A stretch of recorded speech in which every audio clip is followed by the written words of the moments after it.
Welcome to another exciting edition to Road City Hockey Presents Hockey in our neck of the woods, and you, sir, were a very talked about person towards the end. I'm a fifth-year senior, kind of. Well, it's my sixth year of college. Incredible. Hey guys, we want to say thank you to our sponsor, Cut Shield, for bringing you this episode. Make sure you check them out on the link below and use the promo code for 25% off your order. Used by all 32 NHL teams and players, Cut Shield is the premier protective player clothing designed by players for players. Their innovative cut-resistant clothing has prevented serious injury to numerous players, including over 30 NHL players. Cut Shield gives you the peace of mind to go out and play without worrying about injury. Use our promo code GroveCityHockey, all lowercase and no space, for an additional 25% off your order today.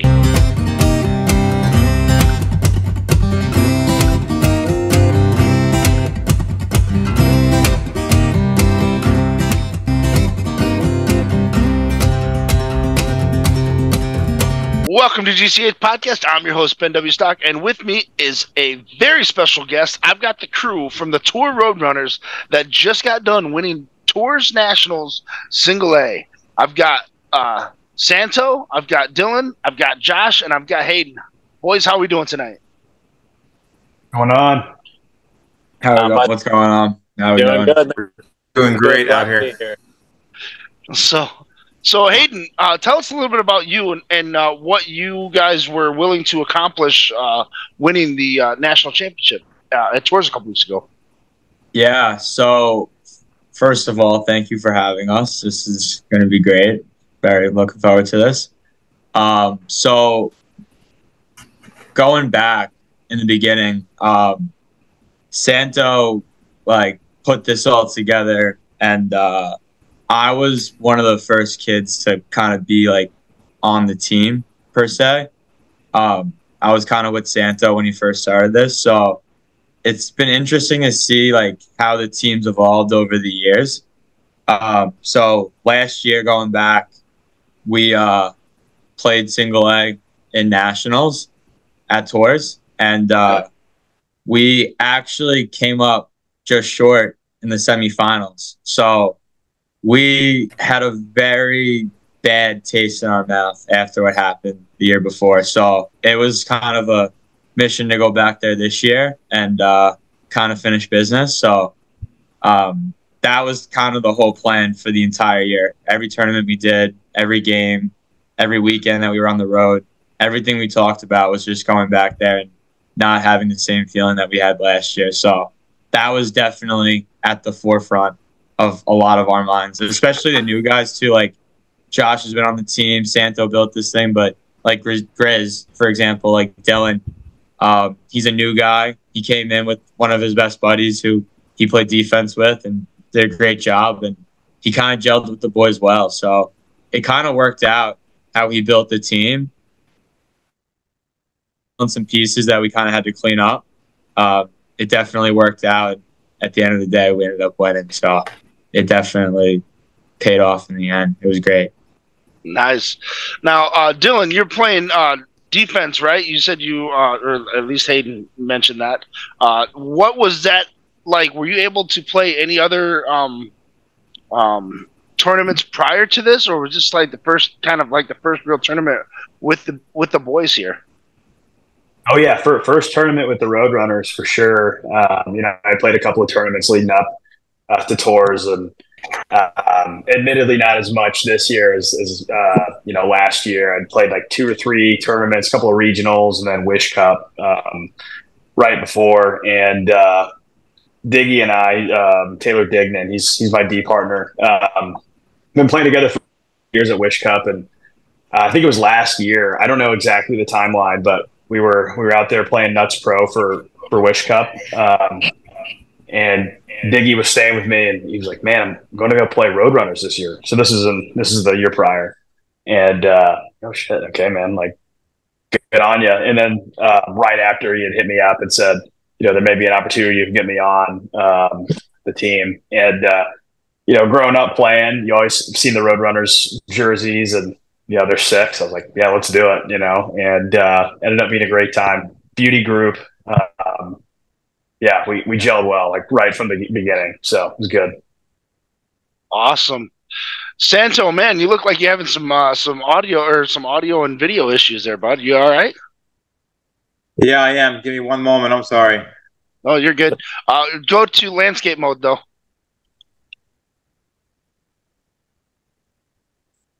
And then...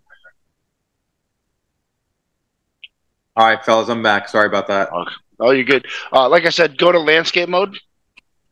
Yep. Yep, cool. Josh, you're driving right now, man. You just got done playing in a house league, and you're on your way back home. Tell us a little bit about your experience with this TORHS national team that you guys just had. Yeah. Well, I will reiterate it again. I do appreciate you bringing us on for the pod. It's an honor, of course. But so it all started 2 years ago. I can't tell you exactly how I met Santo, but I played in a regional in Colorado, won that with the Blood and Feathers, and I was a last-minute addition for a D1 team.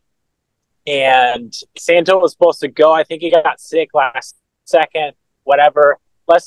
It did not go well at all, and I still somehow trusted Santo to bring me on to another team. He's like, dude, don't worry about the team. It was not a good experience. I remember this. That. Oh yeah. Yeah, it was bad. Hayden was part of it. I forgot Hayden was on the team too. Yeah, I remember this. But that's where I met Hayden. Been good friends since him, but ever since then, after each TORHS, progressively, we've chatted the entire year, planning this out, getting players, planning it ahead. It's been a fun experience overall. And like Grizz said, you see the Tour RoadRunners growing up, and you want one of their jerseys. And I had the honor to strap it on, and I could not have been happier to be asked. And it's been a pleasure to be with the boys and Santo in general. So this is the second year I was involved in it. Last year, we came up short in the semis, and it did not feel good. And I've been preparing for this ever since last year, basically. And what did help me out was I played at Bethel University, if you've heard of them. We were a D1 program for I can't tell you how many years now, and playing with them, playing against Lindenwood every other weekend has just been just a pleasure. And I've, at the ripe age of 26, I could still say I can keep up with a good amount of good players. So I'm happy to be here and happy to keep my jersey as well. Nice. Santo, you put together this team, for the last couple of years. You guys had a defeat. What was your guys' thought process outside of going, okay, we're not going to let this happen again? What did you guys, because you clearly added some players. You guys lost a couple of players, but you guys were able to rebuild and revamp it, so to speak. Walk me through that process, because this was your baby, essentially from start to finish here. Absolutely, yeah. So when we started this a couple of years ago, what really stands out to me is I treat this like a business, right? Aside from building a culture, building a family within, what really matters to me, aside from skill, is the locker room. Right? We have guys of all different roles on the team, and the way I built this was a split squad, actually. When we first started, one of our teammates, Nick Anderson, and we used to both run teams, and he said, I'll grab a few guys. You get some guys. So I immediately called Hayden, Beatson, and Moose, Zach DeMarco. And Nicky brought in these Penn State kids that never played roller hockey a day in their life. And I know I mentioned this on the previous podcast. And we won Ringster Cup. Hayden, what was that, 22? Yeah, it was 2022, the summer of that, yeah. Yeah. It really wasn't that long ago. It was about 2 years ago. And from there, we started evolving, building upon what we were working with for the spring and summer. And 2023, we were gearing up for nationals. We lost one of our Penn State guys due to a really bad injury. He was out for 16 months. Okay. Just came back this year. And from there, I called Dignan, Taylor Dignan, which is Grizel's good buddy and teammate, literally a week before the tournament last year.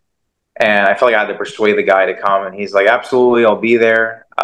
And then we just kept building upon that. Unfortunately, I let go of like a few, I wouldn't say a few friends, but there was a lot of, awkwardness in the locker room. There wasn't like the right vibe. And I kind of wanted to put the team first. And then we picked up Jared Crespo, plays NCAA D1 for Penn State as well. Ben Schoen came back. Dignan mentioned Grizel to me over a year ago, and he joined. We've been talking for the last couple of months. And then you just know, like, deep down, like, what you have and what's coming in. You have to, like, picture it. So you don't see these guys play. You just got to kind of go into this like, all right, well, if they all vibe with here, great ice hockey experience. Some of them can translate to roller, and we already have a guy that plays roller consistently. And just put a lot of faith and effort into this, and it paid off. Really did. That's awesome. Now, Yeah. Josh, what's it like playing with a bunch of these guys that really haven't really had a chance to kind of play with each other, playing in front of you? Because I know you're the tender. What was that experience like? At the beginning, to where it was now, or to where it is now. So I think the biggest thing was the Penn State kids. They just brought in a different kind of energy to the team and just the locker room. Just their entire vibe is phenomenal. Like all of them are great kids because like they've been there, they've done that. They're playing, they're basically pro players playing Division I NCAA ice hockey. That's something that a lot of us, dreamed about as a kid. And I think, I mentioned this to, I can't remember, I think it was Danny, that, they're here to have fun. Like they've been there, they've done that. But for us, like, this is our lives. Like, this is what we play for every single year. But like the first game was a little bit, I don't want to say rough because we won like 6-2 or something like that. But it's a slow It took a little process. while for the guys to adjust again because they only played 7, 8 games a year, literally that one tournament, and never really put on the skates. Yeah, but over the entire tournament, I think Crespo was the biggest, like, most improved just roller hockey player. Like, he ended up bringing it back, behind the net sometimes, and that's not an ice hockey thing, besides like overtime 3-on-3. That's just not a thing in ice hockey. You play 5 guys, you got offsides, icing. Roller hockey is just a totally different game. But after, I think the biggest change for us was the loss that we had in the round robin. Everybody was we were just not happy about that. We got shut out 5-0, and I will be the first person to tell you that that was my worst game by far. I couldn't stop a beach ball, but it sucks. But you just got to look forward to the next few games, and we were gunning after that. I know in playoffs we only let up 4 goals. Thankfully, I got a shutout the final game. We won 3-0, but overall, everybody played phenomenal. Everybody played their role, and I think, especially for the ice guys, you got to commit to playing roller hockey.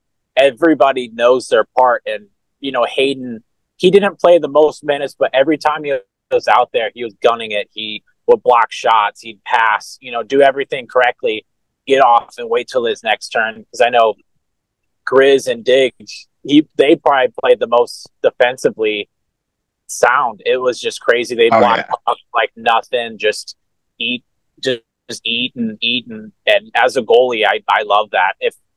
If they're committed, I'm gonna risk my body from limb to stop that puck as much as I can. So that's awesome. Yeah, because it's one of those things where when you got a good solid crew that's willing to go above and beyond for you in front of you, it makes you want to play that that much more in front of that net for them. Yes, sir. Yeah, it really does. Grizz, my man. So tell us a little bit about your experience playing. Were you more of like an ice guy that transitioned to roller? Were you more of a roller guy that's kind of done a little bit of ice but just really loves roller? Just give me a little bit of your background as far as into roller hockey there, bud. Yeah, for sure. So, I grew up in Nashville, right outside of Nashville, and I'm actually repping the hat, but this is the league I grew up playing. And I started when I was 5. A kid, older kid moved in across the street, and family was from Jacksonville. They had a son that was a little older than me, played ice, and had some roller hockey skates. At that time, they were pretty much like rollerblades. Like the technology's gotten so much better, but I think he just wanted like a cone to skate around. So they gave me his hand-me-downs. And I was probably 5.5 years old, just getting pissed in the garage, like just getting dangled left and right by this 8-year-old kid. Yeah, he was a cool kid. So like, man, I want to play hockey. And so found the league. The Nashville Predators have built a lot of the youth hockey around Nashville. It's really grown here. But back then, like we were practicing in church parking lots with like a ball, and fast forward to now, we're holding the Wish Cup event here. But anyway, off a tangent there, but I grew up playing roller, transitioned to ice around middle school, played through high school, had some conkies, and probably could have gone and played like a club school somewhere, obviously a club school, but maybe a D3, like smaller D3 program. And I've always loved roller. So I ended up playing for UT Knoxville, NCRHA. We were a D2 club team, and great group of guys. Honestly, kind of reminds me of the Roadies, and that was some of the most fun roller hockey I'd ever played. Didn't have a coach, had some guys that played like U18 junior nationals in Argentina that came onto the squad. We already had a couple of good players, and ended up making it to finals in nationals my senior year. And man, that was so much fun. So just stuck with it, and I played forward roller in college, and transitioned back to D probably when I was like 22, 23, and there's a whole new look at the game. And so I've just been having a whole lot of fun playing defense. It's fun to get a little greasy in the corners sometimes. Got a little carried away. I took a couple penalties over the weekend. It was an awesome time. And so it reminded me of that. And so being able to gear up with a bunch of guys that are just like so much fun in the locker room.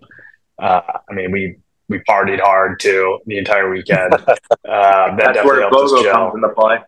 Yeah, lots of BOGO deals for the boys. So, but yeah, that's kind of my story. Started roller, played ice, liked it, but roller's always been my true love of the sport. So, cool. Hayden, tell us a little bit about your journey. How did it sounded like you didn't get a ton of minutes, but when you had those opportunities, you did not let them go to waste. So, tell us a little bit about your journey from start to, Yeah, so my journey is a little different from a lot of these guys because I'm the youngest, so I definitely have to earn my way up the veterans list for sure. Because guys like Santo and Grizz and Josh, they've been around the game for so long, so it's cool to play with a lot of guys that are older, especially just being around them, having them have more experience. So I actually played MIHA for the last 4 to 5 years. I've played minor, I've played semi-pro, I've played pro. So I've kind of bounced around all the divisions one way or another. I won a semi-pro national championship with one of the guys on the team, Brian Beatson, as Santo mentioned before. So on that team also, great example, I didn't get many minutes in the national championship series, right? But the big thing that I think Santo's built, and he's done a great job is what he said, right? Is family.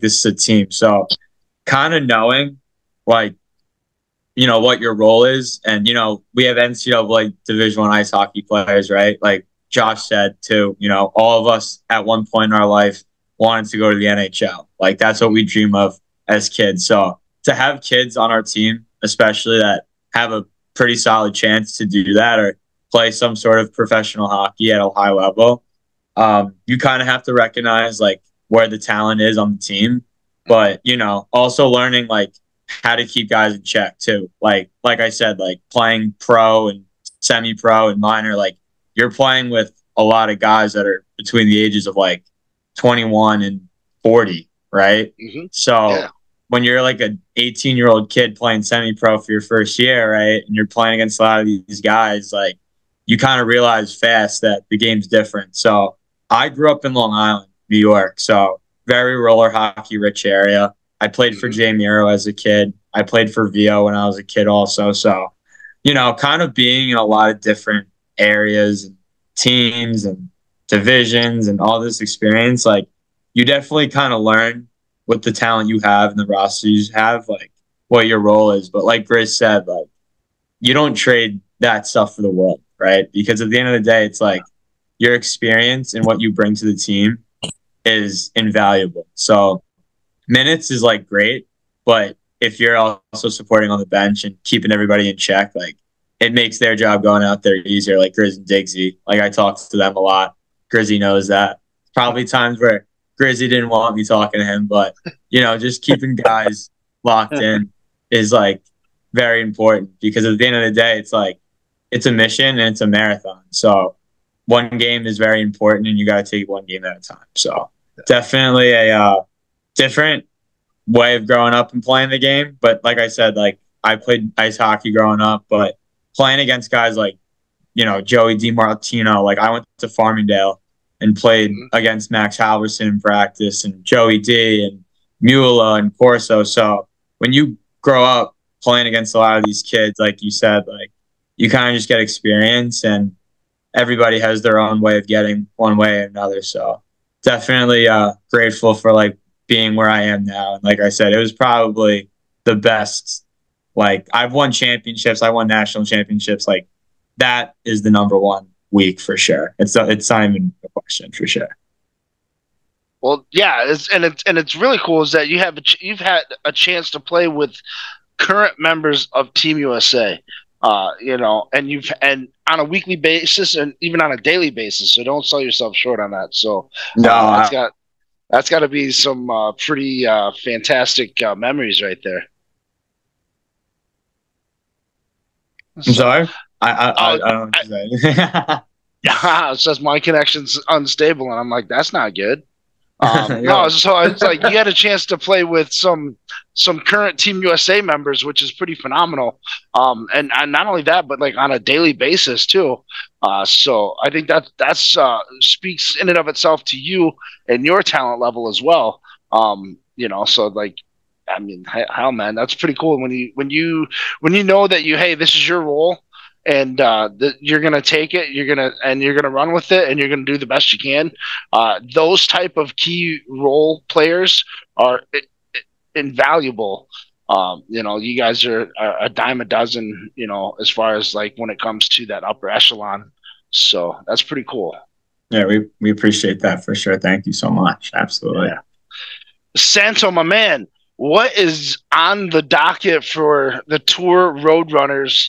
Or specifically your team going forward, because you guys won at Echo in Jersey not too long ago before this event. Then you guys win nationals at TORHS in the men's single A. You guys aren't going to NARS this season, but you've got something in the works for next year, right?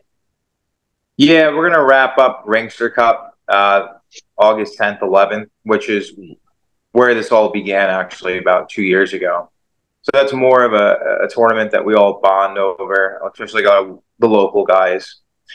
Next year is looking pretty bright. I like to put in teams only if I know like we're going to have at least 75% of our core group or pretty much the whole team. I'd love to shoot for Narch Winter Nationals. That might be 50-50. I started to learn that our team's more of a spring summer team, so we'll probably be at some regionals next spring, build up again, doing like an Echo or some similar. We're talking about Wish Cup. Go out to Wish Cup, head out in Grizz's backyard, and then go back to Tours, defend that, and then look to go back to Narch after we lost in the finals 2021 against the local team in our backyard, the New Goofers, which out of Long Island. So I feel like there's another redemption tour that we still have to accomplish. And for me, this is just the beginning of this group. Like, we haven't even get started. So yeah, that's awesome. And you've got a connection with Lebeda wheels and all that stuff. Did you guys get the new pink wheels yet? Oh, yeah, I got the whips. It's right now, they're very exclusive considering I work for them. So I was lucky to get a set myself. But I'll dial them in all next year. Like my gift to them is I take care of nationals. They all fly and get out there. And I always hook them up with wheels at least once or twice a year. You know, keep them dialed in. They do a lot of sacrificing for me to come play for me. And I try to give back best I can. Yeah, absolutely. I got a set of champion wheels from Chris, the Ferrara, and man, those wheels are phenomenal. I mean, that set was like, I was like, whoa, I was blown away. So yeah, he's a great guy. I mean, we'll send you some grippers. I like. No, Chris, he's man. a great guy. He's a great guy. I try to support, always support all the other businesses. Being in the industry and it being a very tight, small, knit market, you got to really appreciate all that goes into it. From even like Ringcred, I used to work for them. Conix as well, Lebeda Champion. I give credit to all those guys that are out there. Doing what they can to innovate their best possible way and do good for the sport. Yeah. Now, I just got done interviewing Jake Simperman from the Pro Beach Hockey documentary that's coming out. Have you guys had a chance to see anything about that, or have you heard anything about that yet? Not one thing. Not one thing. So, yeah. So it's a new documentary that's coming out. It should be. It's already starting to drop, like in specific locations. So, like, they did their opening weekend or whatever out in California. They did like a private screening. I had emailed them like, I don't know, like a couple of days prior to that screening dropping, and he's like wanted to get on the pod like the next day. And so I shot, and that episode is already up on the channel. So give that a chance once over. Great guy. So that was it was pretty cool to talk to have somebody that's talking about the history of Pro Beach Hockey, RHI, and then getting it out there, because this is going to be a block. I think I don't want to say blockbuster, but it's going to be a good documentary to watch for those that are roller hockey fans. Interesting. I'll take a look at it. When does it drop? Yeah, for sure. Sometime this summer. I just know that they're just doing like specific locations. I think Narch is when it's really going to start to explode once you get out that way. California, yeah, that makes sense. Yeah. So you got the Ringster Cup coming up in August. What did you say? August 11th? 10th, 11th. 10th, 11th. Okay. And so tell us a little bit about this Ringster Cup for those that may not be aware of what that is, because that sounds like a new cup for me to start paying attention to. Yeah, I mean, Hayden, why don't you jump in on that one? Yeah, it's so you're familiar with Ringster hockey, right? Mm-hmm. Yeah. Okay, yeah. So Ringster, it used to be, I think it used to be Ringcrat's tournament, but they combined. Now it's Ringster, so it's Ringster's. It's all one. It's the same business. It's all the same thing, but it's Ringster's tournament. So they hold it at the end of every summer, I believe, and we, like I said before, we had a team that went in 2022, and that ended up winning men's silver, I believe. So every year since then, whether we won or lost nationals, we go to that tournament just because it's like, that's where it all started. And it's a local event. It's easy to play. So it's going to be fun for sure. And like I said, it's a good way to end the summer. It's a good way to kind of send everybody off to like what they're doing for the year, whether it be ice hockey or roller. So it's a good way to get together for the boys one more time for the summer and then kind of wait to do it all again next summer. So yeah, it's more of a send off. Okay. Well, that's cool. That's cool. Now, and have you guys had a chance to check out the World Skate Games pools that have dropped? I don't know if you had a chance to watch the live broadcast. I checked out I think Roller Dad News posted something about the pools. Did they? I checked all of it out. It's definitely going to be interesting for sure. Rooting for the U.S. obviously. 24 teams. A lot of new teams this year. I think Poland, Belgium, China, Japan. I think it was Australia was definitely coming in on this one. So that World Championship is starting to finally feel like a World Championship where it doesn't seem like there's just like 8 or 10 to 12 teams. It now 24 teams for the senior men's, which I think is going to be really cool. Good for the sport. Seeing some other countries get in play. Yeah, Chile has a team that's coming this year as well, so it's going to be. I saw that. It's going to be pretty. It's going to be pretty crazy to see how those South American teams kind of gel with the European teams and everything. I think Slovenia is sending a team for the first time. Along with Wow. Germany and Belgium and it's teams that you don't normally hear about. I think what was it? Ireland is sending a team. So it's gonna be pretty cool. Do you think it's like an indicator that like we're having like a rebirth of roller? Do you think it's growing? I do actually. I feel like it's starting to pick back up to where it was back in like the early 2000s. In the late 90s, where you're starting to see that renaissance, because it's a sport that you can play in those warmer climates, like you're seeing in Chile, Brazil, Colombia, Argentina as well. They're going to be a part of this. And then you're starting to see some of the teams from the Far East with Chinese Taipei. They're coming back. And then if they bring their junior men's team that dominated last year. They were good.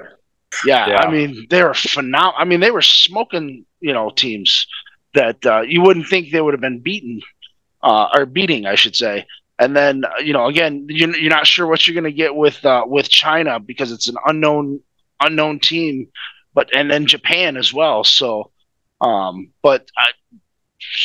then throw in Mexico, another team that is going to be, I think they have 6 veterans, and then they've got like 6 or 7 new players coming up. I just interviewed Eric Torres for Team Mexico just the other day, and he's excited with his squad and what they're going to be able to do. And they have a pretty favorable draw. I think they got paired up with Canada and Switzerland, along with, or maybe it was Colombia as well. So, I mean, it's like you said, it's one of those things where you're starting to see a resurgence because there's the Africa Cup.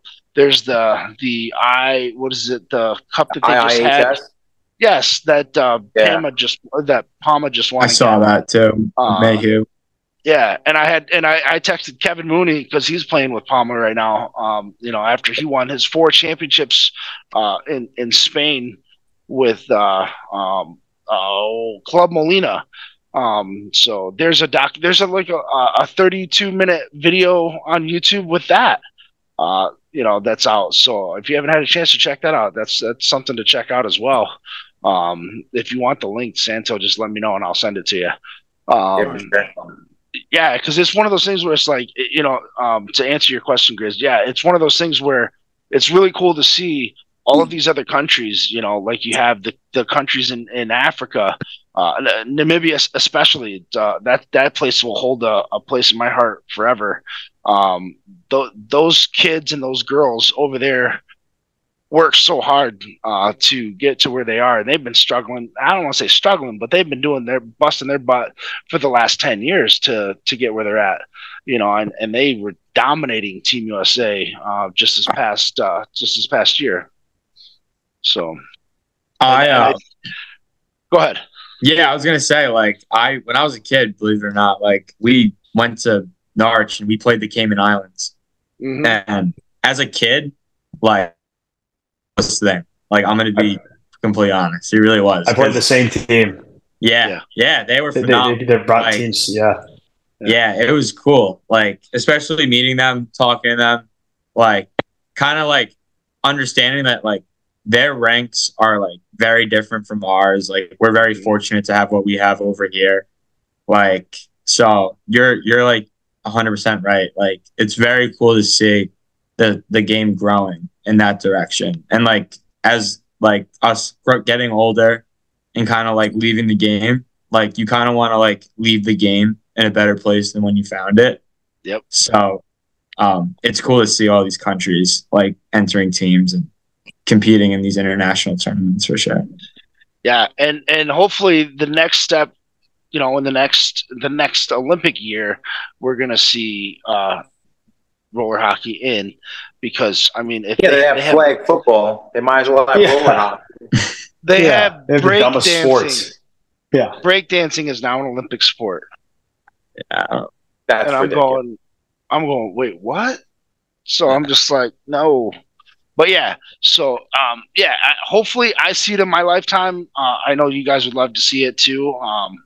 And man, it's such a great great feeling to see all of these other countries coming in, putting in their teams, trying to see what show the world what they're made of, and hopefully we can get 50 plus teams in the next couple of years. I think that would be a phenomenal.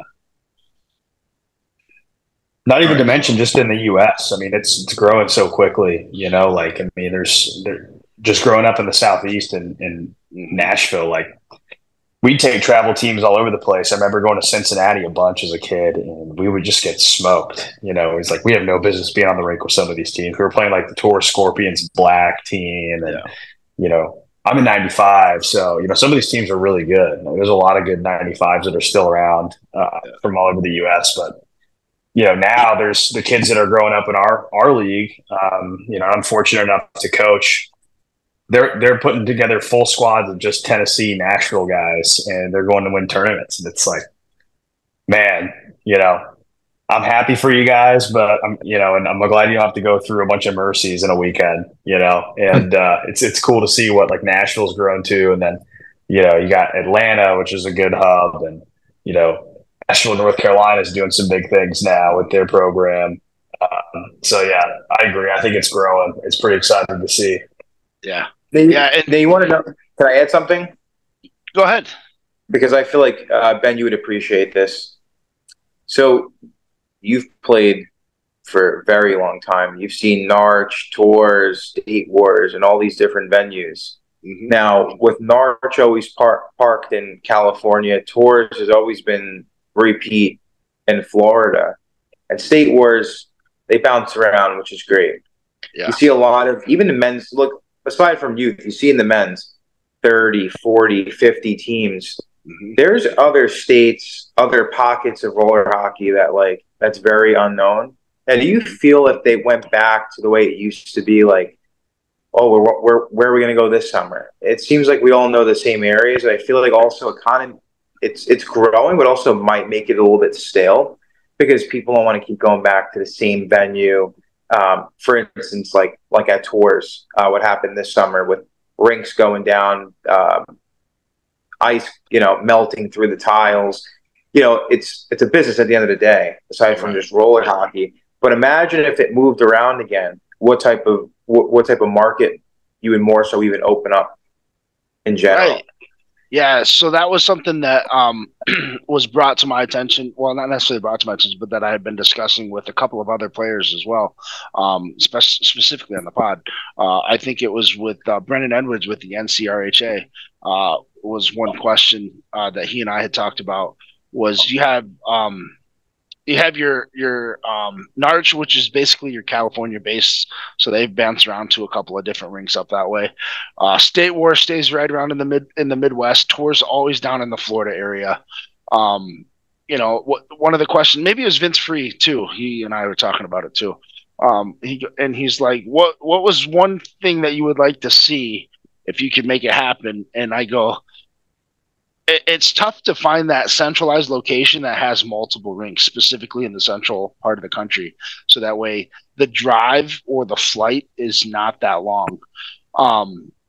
If you can get a location, so like one area that I know that has 3 sheets, but it's right down the road from me. It's like an hour and 45 minutes, an hour and 15 minutes, depending on how fast you want to drive. Has 3 sheets, but they have 2 floors that they just store, and they don't even use they don't even melt the ice for anything other than, specialized like Legends draft events. Or like if I think the Nationals was there at Kalamazoo. A couple. Yeah, that was 2016. Yeah, but though they were there in 2022, I think. It was just a couple years ago that they were back in Kalamazoo. Oh yeah, that's right. They had the draft there. I remember TORHS was in Kalamazoo. Yeah, and in the men's silver division, I played in it. There was only 10 teams. Yeah, Florida, destination zone, great, but it's like, yeah, I miss the feeling of the tournaments moving around. Right, and I'm more so talking about like finding venues that have that type of capability. Yeah, is few and far between. I think there's one venue in Fraser, Michigan that has 5 sheets that would be phenomenal for roller hockey if you could get all 5 sheets in roller in one location. I think that would be amazing. I know they've gotten 3 sheets down. As far as that goes, from what from my understanding from back in the day, just from listening to the guys on the east side of the state, but it's tough to find that location where you have the ability, the infrastructure, so to speak, to have 2 to 3 sheets or at least 2 sheets, because you need 2 sheets minimum. With the locker room space, with the parking, and then along with the hotel venues to accommodate everybody. So I think that's kind of why you're starting to see, repeat venues, every year. So like one year you're going to Michigan, the next year you're going back to St. Louis, and then you're going to, just another place just outside of Pittsburgh, and then Florida, same thing. You're just going from one rink to the next rink, but they're like within 25 minutes of each other. Yeah, and especially too, like it's like when I was a kid, right? Like a perfect example is Narch used to be at Germain, which is now Hertz Arena.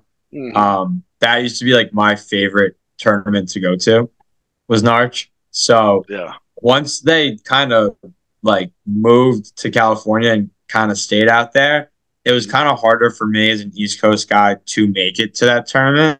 Right. So I agree because, like, as a young kid, that's how it was too. Like, Narch was in different spots and State Wars and Tours, but it has positives and negatives for both though. So, as a kid going through it, like you kind of see it, and now you're getting older, and you kind of understand the adult side of it. So you're 100% right. Like they should, kind of bring it back, but like at the same time, like, it's a trip that Santo's been wanting to do, and like right. I've never been out to Irvine or Huntington Beach or what's the one that closed? Like it was there's 3, right? And then one closed. Corona, Silver Creek was the other one. Yeah, there you go. Yeah. One of the California rinks, I think, out in southern. Yeah. It was San Jose, I think. Yeah, one in San Jose. Narch used to do. Yeah. It was. They did a regional out there. I played with a team called the Dolomite out there. It was a bunch of guys from Liberty University and a handful of guys from the Tour Top Guns, which was a team in Nashville, and that was kind of like the men's at least travel roller revival team. And we had a really solid squad, just could never squeak out a championship. And so we took part of our squad and combined it with some guys in Huntington. And last minute, they were like, "Hey, the rink's closing." It was kind of during COVID, and we ended up winning men's plat in Sonora, California, which is another rink that's it's sick, honestly. It's just one sheet.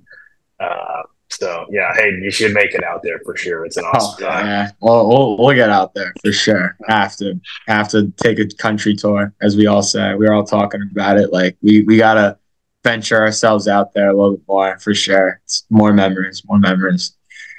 Yeah, it's one of those things where I'd rather be a small fish in a big pond and check out my talent, wherever else, wherever I go, versus being just a big fish in a small pond, because it's no fun being top dog for, without challenging yourself. That's for sure.